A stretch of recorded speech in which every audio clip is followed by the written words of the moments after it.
Hi, friends. Welcome to yet another section of Tarot Divinations.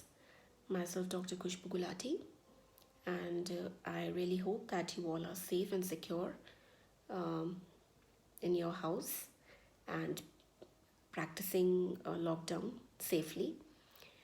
Um, I really feel that this lockdown is really important for our health as well as for health of our citizens, and it's really important that we follow it dutifully as a responsible citizen of our nation. So my best wishes to all of you, to your family members in this testing period, and I really hope that we get out of this safe and secure soon. So having said that, let us start with our tarot class of today. So in the previous section, we had discussed about the significance of reading tarot cards. What is tarot all about? The ifs and buts of reading tarot. Some of the myths which are associated with reading tarot cards. Uh, from where the tarot art originated. And we all discuss some FAQs, some general queries which people have in their mind who are into tarot or who want to learn this practice, who are interested in this. So today we'll be continuing that, and I'll be like discussing with you uh, some other queries which people have in mind and they do ask often. So the other one is that some people they ask that how can you form a bond with your deck. So guys, according to me, once you have bought your tarot deck from any shop or from online store, you try to form a personal relationship with it. Try to form a bond. Try to bring in a feeling of oneness with your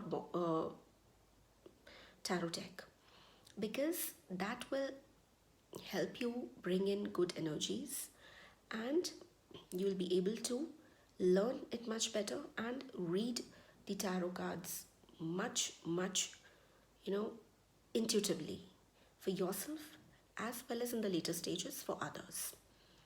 So it's very important to form a personal relationship with your deck. Please carry them with you, then sleep with them, handle them often, shuffle them, try to sink in its energy. And first and foremost important thing is, please do not let people touch your cards or play with it. This is not good. Okay, try to keep it safe and secure. Just use them when required.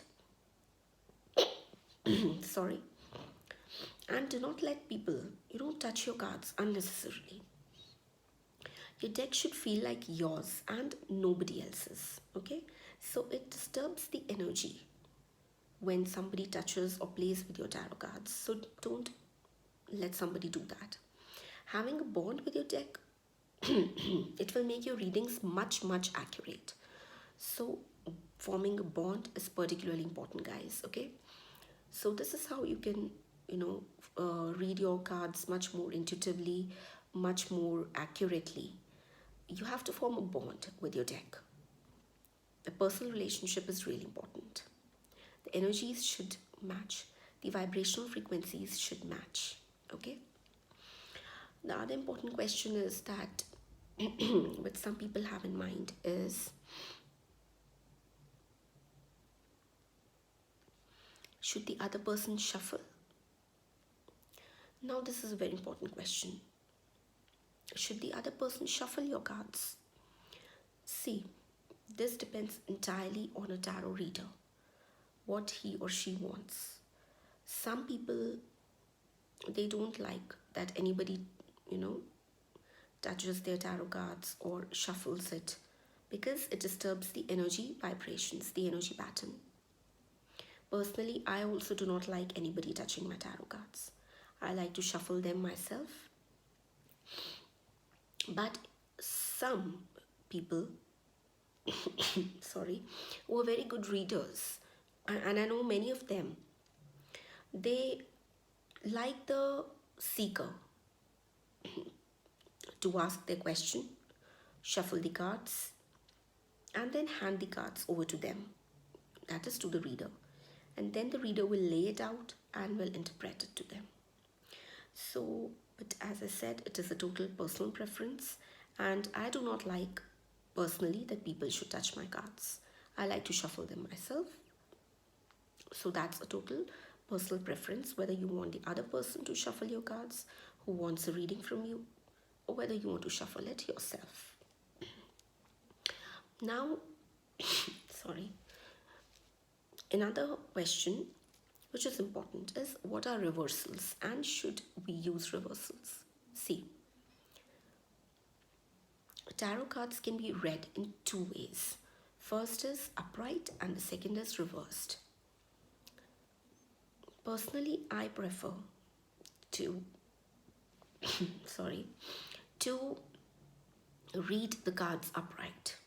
Okay, that gives me a more positive energy, and I like to read it that way.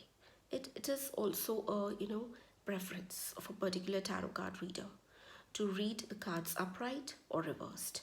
But personally, I prefer to read my tarot cards upright, because the upright cards give a more positive message, and the reversals, they bring in a certain negative message to the reader in some way or the other. So personally, I don't prefer reading reversals. So reversals, they are not anything else. They are just tarot cards which appear upside down. Suppose there is a tarot card by the name of Page of Wands. So Page of Wands in the upright position is the Page of Wands upright. And if you reverse it, if you reverse the card, then it would be read reversed. Okay, then it would be known as the Page of Wands reversed. So that is a reversed card, nothing else. There are no separately reversed cards specifically in a tarot deck. Some you just have to shuffle some cards upright and some cards in reverse. That is the difference, nothing else. Okay, but the messages, they are totally opposite. The messages are totally opposite. An upright card would give you a perfectly different message, and the reversed card would give you a totally different one. Okay, so as I've already told you, it's not essential that you use reversals, not at all. In fact, I recommend that you do not use it, as they can be confusing. They can be quite confusing. Okay, and you do not really need them. You do not need to read a negative message. Okay, so that's just my opinion, but your readings will probably be better without reading reversals, trust me. Okay, so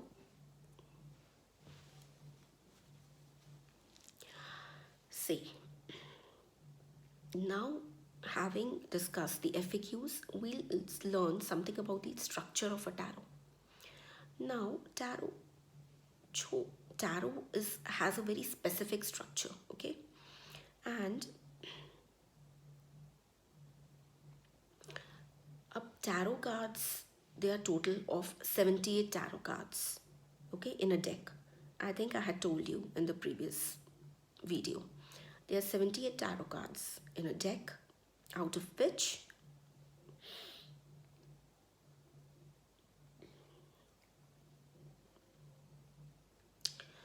some cards are known as major arcana cards, some cards are known as minor arcana cards.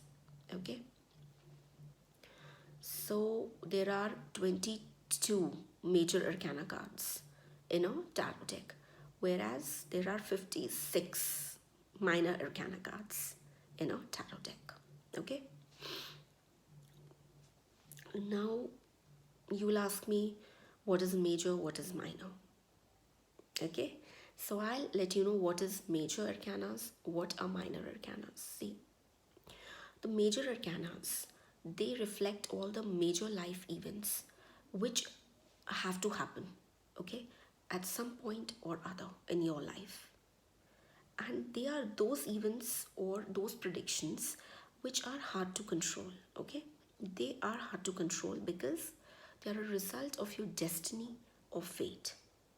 So those cards which are the result of your destiny or fate, the events which you cannot control, and they need to happen in your life in one way or the other, they are depicted by the major arcana cards, which are total of 22 in number in a tarot deck. Whereas the minor arcana cards, they are 56 in number, okay, and they are those situations or events which can be avoided, okay. They can be avoided or they can be modified, okay. That means that they are not destined or fated. They have to happen in your life. They are general happenings in your life which you can modify, or you can even change. So they are those minor events in your life which happen, okay. So those events, they are depicted by the minor arcanas, which are 56 in number in a tarot deck. Now see, some deck creators, they also choose extra cards, okay, or the cards which are replicated within a tarot deck. So don't get confused that, oh, my tarot deck consists of more than 78 cards. That is not so. A tarot deck will contain only 78 different individual cards.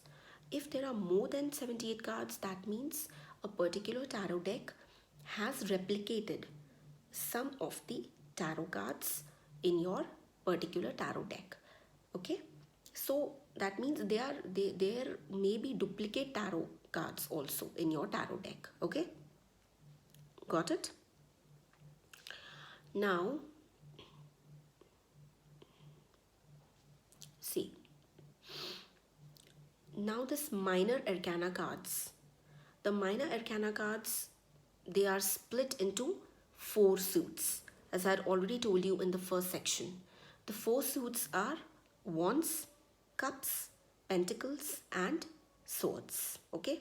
These are the 4 wands which are which contain all the 12 zodiac signs within them. Are you getting my point? We all know that we have 12 zodiac signs. Got it? Now these 12 zodiac signs, they are included within these 4 suits only in a tarot deck. Okay? Now these pentacles, they are sometimes known as coins also. Okay? Now every suit contains 14 cards. Okay? 4 suits, and in every suit there are a total number of 14 cards in each and every suit. That means in a sword suit there will be 14 individual cards. In a pentacle suit there will be another 14 individual cards. Then in a wand suit there will be another 14 cards, and in a cup suit there will be another 14 individual cards. Okay, now all these cards, they can predict events, okay, or they can predict feelings, they can predict love, they can predict career, business, wealth, family, health, anything you pretty think of. Okay, so all these cards can predict all major events in your life, okay, the past, present or future. Okay, so I think that's all for today, guys, because in the next video I'll be showing you the cards individually, okay, and then we will be discussing the particular significance and meaning of each and every card, okay, according to the different suits. That is the 4 suits which I have already told you in this section. That is the pentacles, the wands, the cups, as well as the swords. Okay, so these 4 suits we will be discussing in detail in our next section, because if I'll discuss too much in this section it will be quite confusing for you all, and you will all get messed up. Okay, so it's better that we discuss a small portion in each and every video so that you can absorb it much, in a much synchronized way and not in a haphazard manner. Okay, I don't want to teach you all things like in a messed up manner. I don't want to do that. I just want to teach you tarot in very simple steps, like simple and basic steps, so that you all do not get confused and you all can learn it step by step in a simplified manner. So I think that each video should not contain more information, because that will be very confusing for you all. So I think the rest we'll discuss in the next section. And until then, take very good care of yourselves, and please try and watch the previous videos as well, so that you can memorize what all we had discussed in the earlier sections, so that when I upload a new video, you are like well versed with all what has been taught, okay, in our earlier videos, so that in that manner you will be able to grasp better and learn faster. Okay, so until then, bye bye, take good care of yourself, and please like, share and subscribe my channel, guys, and help me grow. Thanks a lot. Bye bye.